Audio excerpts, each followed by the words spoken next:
You have built up an incredible amount of depth and experience for this team. In fact, I'm wondering how all these guys are going to get the minutes this year. Yeah, I think that'll be certainly an issue. The one thing that I think a formula for success for us at Virginia is to have a team that has some maturity, that, I always envisioned us to have some upperclassmen so that you can compete against the best in the league. And we haven't been able to do that maybe as fast as we would have liked with transfers and things like that. But now we do have a couple of seniors. We have one junior, but a number of sophomores, a couple of them are redshirts that have that experience. And I think that'll be important. Now, you got to find playing time, but you want that originally, the competitiveness in practice, and with fouls, with injuries, with things like that, you need depth, and I think that will be very important for our success this year. Here's a question back over here. Coach, you guys are picked to finish 4th this year by the media.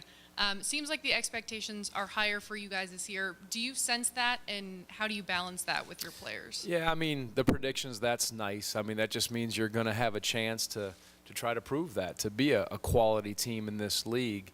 And I think there has to be a balance. I think you have to have expectations to finish well, to get to postseason play, advance, all those things. But in saying that, there better be a balance of, we use the term falling in love with the process, because that's how do you reach those expectations? How do you get as good as you can? And that's just improving in each moment and each day. And I think our players understand that. And as you study good coaches, you talk about that a lot. I used the analogy of, or I told you what Rick Carlisle said to our team when he was there about, and I think it's worth repeating. He said, listen, when he talked to our team, he said to Justin Anderson, if I run a last-second shot for you, what are you thinking about? He said, if you're thinking about, well, I got to make the shot, you're thinking all wrong. He said, you better think about how you come off the screen, your footwork, your balance, holding the follow through. And he said, the byproduct is if you make it or not. And he said, if you're a team that has some more expectations, if you're so focused on the end result, he said, you're going down the wrong path. He said, you just better compete daily, improve, challenge each other, hold each other accountable. And then when you face some adversity, when you lose some games or things happen, how you respond to that is really going to determine how successful you'll be. So I guess it's a both and, but we've worked hard to get our program to a spot where we have experience and depth, and we're looking forward to the challenges and knowing in this league you better be good or you're going to be in trouble because of the additions of the teams and the quality of players and coaches in the ACC. In fact, Joe Harris, obviously the only returning first-team All-ACC guy on there. And in fact, he was second in Player of the Year votes, just one behind C.J. Fair. And we've seen Joe Harris and what he can do. What's that next step perhaps he took in the offseason to improve his game even more? I think good players have the ability to go to take it to another level or go to the next gear. And I think Joe showed that at times last year. But I also think the opposite of that, a good player, their lows aren't that low. Maybe they're off with a shooting night or there's something's not quite right, but their play never dips too low. And I think when you're a senior and you're one of the better players, your highs can be elite, but your lows, they don't go too low. And I think that consistency that you're looking for, and then just fine-tuning little things is what hopefully Joe will add to this year's play.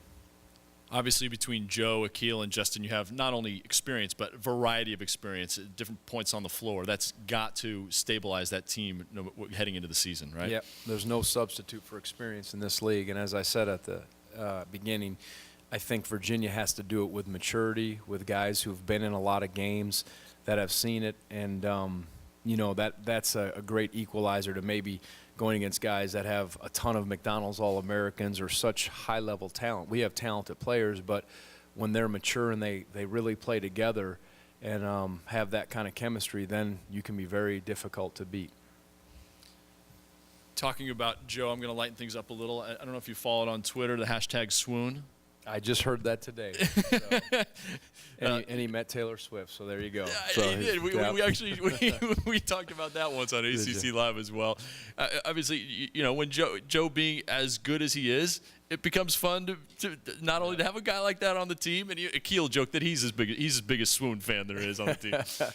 It all started for Joe. I sent him to the barber that cuts my hair. And once he went and got that good haircut, it all went upward for him. So I take credit for that, getting him a good haircut. It's all about the hair. That's right. Coach, you mentioned those new additions to the ACC. How much tougher do those teams make this conference? And a lot of talk today about, can this be one of the best conferences ever? What do you think about that? Yeah, I think there's, to me, when you determine what's the best conference in college basketball, I think there has to be two things present. I think the first one is are there teams that can contend for a national championship?